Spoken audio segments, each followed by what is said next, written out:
২০২৪ সালে বাংলাদেশে ঘটে যায় এক বড় রাজনৈতিক পরিবর্তন। দীর্ঘদিন ক্ষমতায় থাকা আওয়ামী লীগ সরকার পতনের মুখে পড়ে। কিন্তু কেন?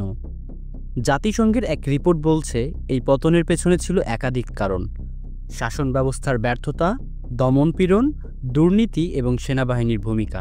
আজকের ভিডিওতে আমরা জাতিসংঘের প্রতিবেদনের আলোকে বিশ্লেষণ করব কেন আওয়ামী লীগ সরকার ক্ষমতা হারালো।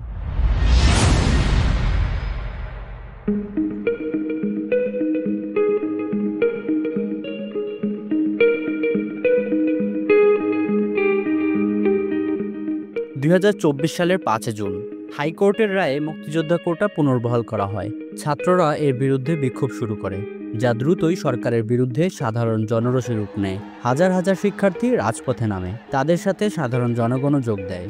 কিন্তু সরকার এই আন্দোলন দমন করতে কঠোর শক্তি প্রয়োগ করে। গুলি খাইছে, গুলি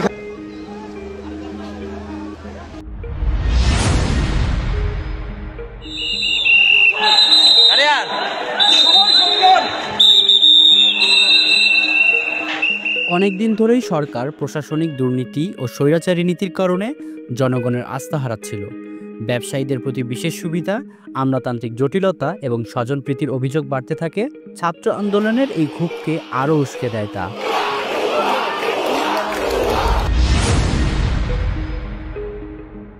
বাংলাদেশের অর্থনৈতিক অবস্থাও এই সংকটে ত্বরান্বিত করে। দ্রব্যমূল্যের ঊর্ধ্বগতি, মুদ্রাস্ফীতি ও আয় বৈষম্যের কারণে মানুষ সরকারের উপর ক্ষুব্ধ হয়ে ওঠে।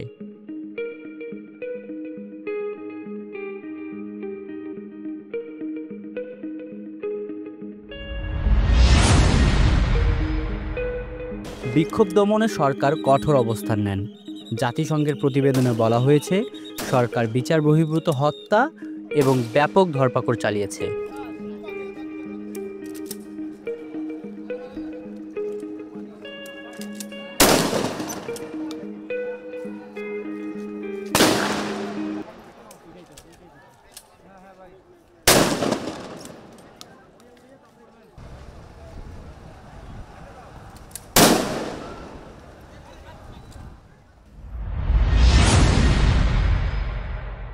জাতিসংঘের রিপোর্ট বলছে, ৩রা আগস্ট সেনাবাহিনীর একটি গুরুত্বপূর্ণ বৈঠকে জুনিয়র কর্মকর্তারা বিক্ষোভকারীদের ওপর গুলি চালানোর আদেশ মানতে অস্বীকৃতি জানায়। সেনাবাহিনীর নিষ্ক্রিয়তা সরকারের পতন ত্বরান্বিত করে। মানবাধিকার লঙ্ঘনের অভিযোগে আন্তর্জাতিক সম্প্রদায়ের চাপ বাড়তে থাকে। জাতিসংঘের রিপোর্ট সরকারের অবস্থান আরও দুর্বল করে ফেলে। এ সব মিলিয়ে প্রশাসনিক দুর্বলতা, অর্থনৈতিক সংকট, দমনমূলক নীতি এবং রাজনৈতিক চাপের কারণে ২০২৪ সালে আওয়ামী লীগ সরকার ক্ষমতা হারায়। এই পতন বাংলাদেশের রাজনীতির নতুন অধ্যায় তৈরি করবে। কিন্তু বাংলাদেশের ভবিষ্যৎ রাজনীতি কিভাবে এগিয়ে যাবে, এখন সেটি দেখার বিষয়।